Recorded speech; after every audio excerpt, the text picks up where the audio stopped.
وهاي هي الدراجة معروفة باسم الإيرانية 5 جير ومعروفة باسم السافاني. هاي الدراجة موديل 2020 ماشية 5000 كيلومتر 5800. أخذتها بسعر زين بس بيها نقوصات هواية. بالنسبة إذا أكو أي شخص يريد يشتري دراجة إذا هو ما يعرف وما عنده خبرة بسيطة بالدراجات ما أنصحه إنه هو ياخذ دراجة بها نقوصات، لأن راح يروح للفيتر والفيتر راح ياخذ منه أجور عمل، راح يشتري غراض، احتمال يشتري غراض سعرها غالي وما يعرف النقوصات ايش قد تكلفه. فثاني كون انه عندي خبره صغيرونه بسيطه حسبتها ببالي ايش قد تكلف هاي الدراجه، فاخذتها بسعر زين وراح اصرف عليها بحدود بالزايد 40-50 الف. النقوصات اللي بيها اولا القباغه مال صفح، الكفرات اللي صفح اللي صفحه اليمنى وصفحه اليسرى. هنا يجي كفر يغطي البطاريه، كفر يغطي الشوته. شوفوا هاي اللاستيكه مال دوسه، هاي اللاستيكه هنا موجوده، هنا عندنا لاستيكه مو موجوده. التاير الامامي شويه مشبوك منه، يعني هذا معرض انه يطق، فهذا هم راح ابدله بتاير. القبض منا من جوا مثل ما تلاحظون بلحيم، هذا اعتقد راح ابقيه يعني ما عليه شيء. البريك الخلفي شغال تمام، بس شنو من تدوس بريك اليد تشلب مثل ما تشوف، يعني لازم ترجعها انت. زنجيلها راخي كلش راخي، وحتى من فوق نازل. طبعا هو المطلوب انه يكون راخي بس مو لهالدرجه الكبيره كلش. الميزانيه مال الدراجه مختلفه، فالتاير هسه صاير عندي مو عدل، صاير عندي هيجي. هذا شيء مؤدي الى انه الزنجيل مرتخي وجاي يفلت. انا هسه فتحت القبض مالته لانه اول ما جبتها طبيت بطاسه قويه، الزنجيل كلش راخي فلت عندي راسا فلت. الزنجيل كاتب لك نوع القبض مالته، جوارينا عندهم عماله وشغله مولده والصوت صار قوي فاعذروني. فانا اقول لك حافظ عليه مضبط او يعني شلون مضبوط، درجه الرخاوه بيكون مضبوطه، يكون هو مشحم. ممكن تخلي له دهن والافضل انه تخلي له جريز.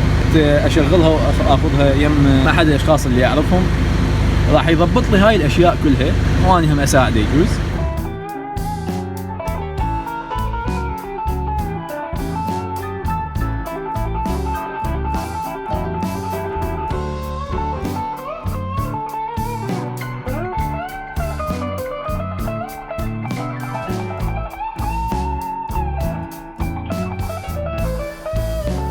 فتحت البراغي مال الشوته وفتحتها وباعوا اشكال، يعني ما اعرف شو اقول.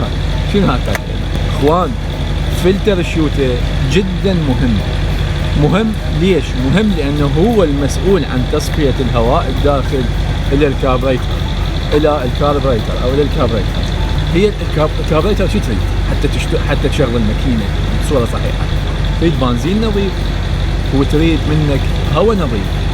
اذا هذني الاثنين تجني الها نظيفات ما راح يصير بيها خلل صدقني.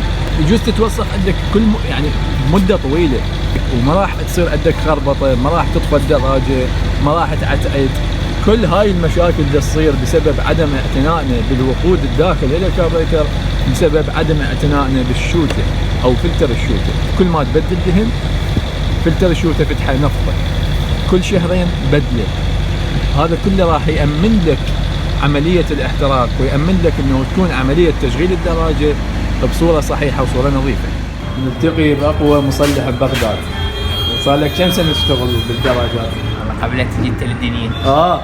طبعا الاسطى طالع وهو ماخذ مكانه وقام قبل ما تجي للدنيا ومدري شنو يشمر عليه. الدراجة هنا راح ابقيها بالمحل لانه النقوصات هواية، راح اروح للكفاح اجيب لها اغراض واجي وعاش وعيش سعيد. هسه نروح للكفاح نجيب غراض للدراجة، بس هالمرة راح اروح بالنفرات.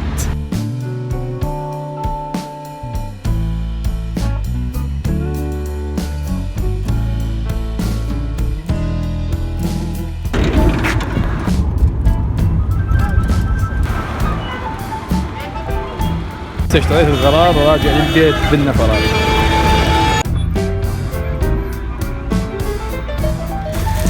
الغراض كالتالي: تاير ويا تشوب، فلتر شوته ما لقيت فلقيت شوته كامله جبتها، اصفاح 2، جبت جوزه لان عندي جوزه ما تفصل ناريه، السناتر مال التاير، السنتر مال زنجيل حتى طاقات عندي، ولذلك جاي يختلف السنتر والتاير يفتر فيفلت الزنجير.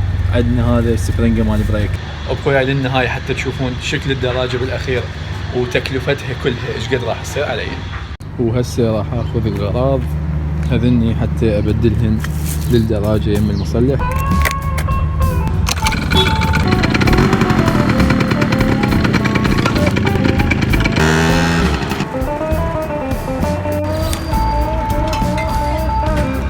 هيا سادي والله.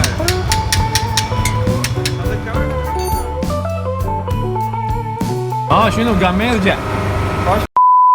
طبعا انا جبت السفرنجة وخليتني اخسر السفرنجة وطلع صوت البنزات، واتهم قلت لي صوت السفرنجة، صح ولا لا؟ قول لا. بعد شو اللي علاقه؟ ليش قلت لي صوت السفرنجة خليتني اخسر السفرنجة بريد؟ يابا طلع صوت البنزات خلصانه، فبدلنا البنزات البريك قام يرجع صوته طبيعيه.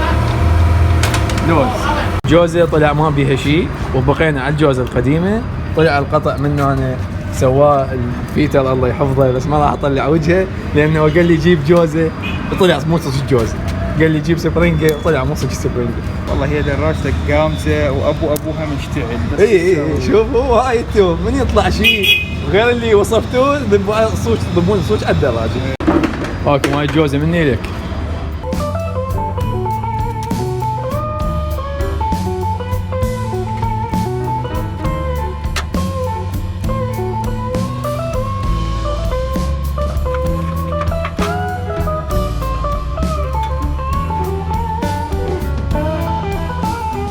ما قدرت افتح الشوطة كلها واشكل الجديدة بمكانها لان اكو اختلاف بسيط. اكو هذا الجوين مال الصوندة هاي مال طابة هواء للمحرك مباشر او صوندة مال تنفيس اعتقد. هاي الشوطة هاي ما بيها هاي الفتحة مال الصوندة، شلعت الفلتر وشكلته هنا مباشر حتى نستفاد منه. وهاي القطعة راح اذبها مع الاسف، شكو شي زايد راح اشلعه. استني اكثرهن ملزقات بيها هوايه ملزقات هاي النشرات وما اعرف شنو، كل ما يشتغلن فكلنا راح اشلعهن او ما مضبوطات، وانا مضوج من هاي السوالف فراح اشلعهن.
هسه حاليا بقت بيها ابدلها الدهن. حتى تفرغ الدهن لازم تفتح الصرة اللي هي هاي، تحتاج سبانة 17 او لقمة 17.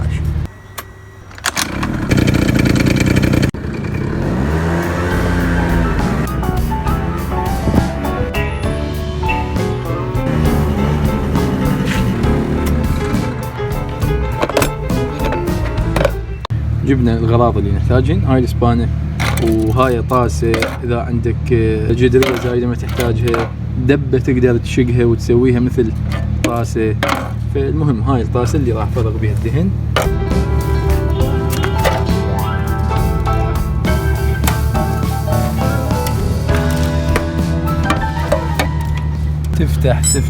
تفتح البرغي ترخيه الى ان توصل للاخير، ما تعوف تبقى ضاغط باتجاه الاعلى حتى الدهن ما ينزل عليك، تحس انه هو قام يفتر بمكانه، تبقى ضاغط عليه وتوخره مره واحده، يعني بعده مره واحده حتى الدهن ينزل بهالطريقه. الدهن عندك راح ينزل، دهنه كلش تعبان. نمسح هاي الصورة ننظفها. هاي بيه هنا مثل المغناطيس هنا بهاي المنطقة يلم البرادة مال الحديد، فهاي راح يجمع عندك بهالمنطقة حتى من تفتح الصورة وتبدل دهن تنظفه. نمسحها. يعني من باع لي اياها قال لي انا مبدلها دهن وهيك مكيف فرحان، قال لي انا مبدلها دهن لو تدري دهن خاللها دهن مال غاز. قلت له شنو؟ قال اي من هذا الدهن الثخين. قلت له حبيبي انت ايش تسوي؟ ايش تلعب؟ اكو وايد ناس مفتهمين انه الدهن ايش قد ما يكون ثخين ايش قد ما يكون احسن. هذا الشيء غلط 100%. حسب اللي الشركة توصي بيه.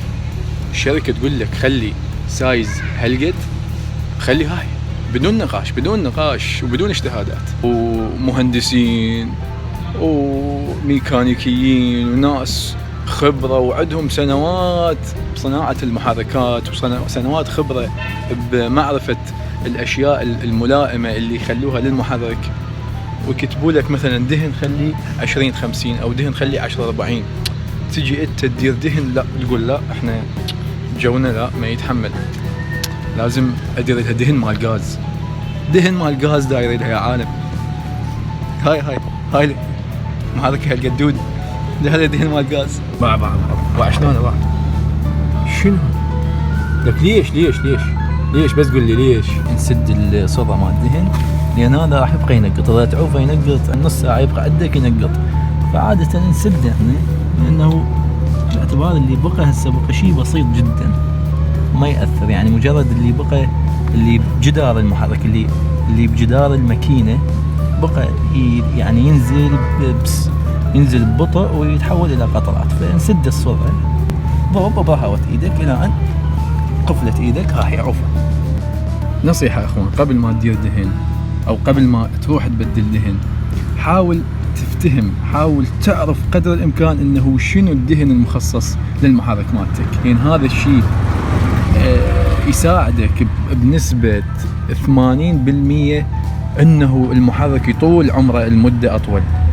إذا خليت دهن مناسب للمحرك مالتك، حاول قدر الإمكان إنه تعرف شنو الدهن المناسب للماكينة مالتك. كاتبي لك هنا اتنشن انتباه، يقول لك يا محفوظ البقى والسلامة، هي صح بالإنجليزي بس هم إذا أنت ما تعرف إنجليزي شوف هالواحد يعرف إنجليزي راح يقول لك، لأن معلومات يعني كلش بسيطة بالنسبة اللي يعرف إنجليزي.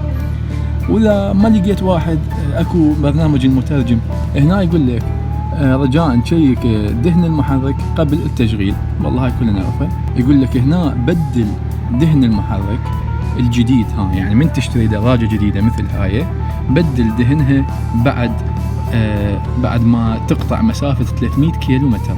إذا دراجة جديدة بعدها زيرو هستوها مشتغلة دهنها جديد تمشي بيها 300 كيلو وتبدل الدهن مالتها. هاي انتهينا منها. زين يا محفوظ البقية بعدين شلون؟ بعدين دراجة صارت عندي مستعملة كلش قد أبدلها دهن.